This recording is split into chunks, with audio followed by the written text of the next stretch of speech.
What happens in these sorts of incidents is typically ICE puts out a press release before anybody else can speak with the press, and then it gets reported on social media and elsewhere. It's really hard to know exactly what the facts are, and they won't let us access the facts. They are just putting out their propaganda, and then we've got to later determine what actually happened.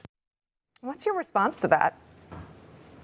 Well, I think one thing we've always proved is the fact we're transparent. If he says we automatically put a press release out, that's because we want the American public to know exactly what we're doing, exactly what happened, exactly who we're arresting. So I think he needs to take the time and educate himself. And actually, I think he also needs to take the time and bring himself down and see an ICE operation or actually see what's going on in the city of Broadview. You know, Secretary Noem led the way yesterday. She actually went to Portland and sat down with those elected officials and the police department to actually know what's going on. So when she speaks about it, she knows the truth. You know, a lot of these elected officials fail to even come down and actually see these peaceful protests, so to speak, of what's exactly going on. And I think what really needs to happen is some hard conversations need to be had with federal officials and these local officials to actually know what's going on. Because we can say as much as we want on social media, we are very transparent when it comes to our press releases. We get it out, obviously, like the governor said, first because we want the American public to know. But it shouldn't be a case of them trying to, you know, disprove our story or come up with their own version of facts.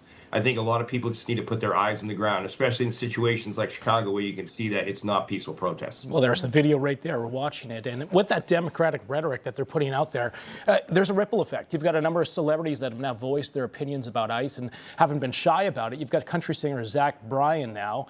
He's soon to release this song called Bad News. And here's just a small sample of it. Watch. I heard the cops came, cocky motherfuckers, ain't they? And ICE is gonna come bust down your door, try to build a house, no one builds no more. But I got a telephone, kids are all scared and all alone. The boss stopped bumping the rock, stop rolling, my middle fingers rising, and I won't stop showing. Got some bad news, the fading of a red light. So there it goes on. That's just a sample. He's actually responded to this and said that the song is actually be about his patriotism towards the country, and that people will get more of the context of what he means once the whole song is released. However, want to get your thoughts on it because he is a very popular country singer. He's putting this out there. It's being misconstrued according to him. Have you heard it? And what's your response to Zach Bryan? No, I haven't heard it, but you know, that's what America's built on, right? People can have their own opinions, write their own songs, and good for him. But he really needs to get his facts straight. And I think the American people who voted for what ICE is doing will see through that. You know, I'm not going to give a platform to someone to promote their music because what I'm here to do is make sure that everyone knows how brave and the great work the men and women of ICE do every day.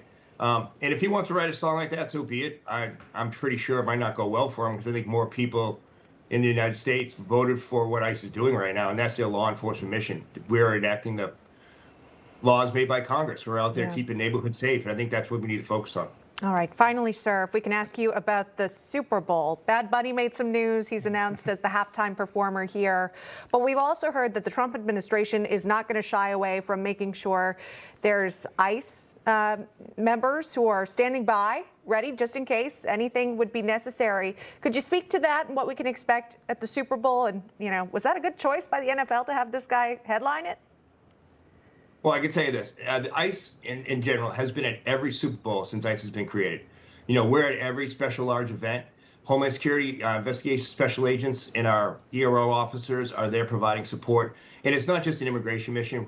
You know, people overlook the fact that Immigration and Customs Enforcement is one of the key premier law enforcement agencies to prevent terrorist acts. We were born out of the events of 9/11, and we're going to keep preventing terrorist attacks. And we provide a large criminal investigation. So we'll go ahead and still be at the Super Bowl, no matter who they pick as the halftime show. Unfortunately, the men and women of ICE won't get to see that because we'll be working. We're going to be keeping those patrons at that place safe.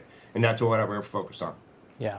Well, we'll all be watching. There's certainly a lot to be said here about this halftime show. President Trump also weighed in on it, too, right here on Newsmax, and he was not happy with the Bad Bunny being the performer. But we will continue to watch and see what happens in Chicago. Todd, thank you so much for coming on. We really do appreciate it. Great. Thanks for having me. You got it.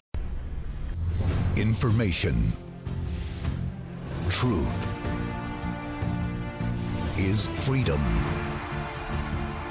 Is Newsmax. It's real news for real people.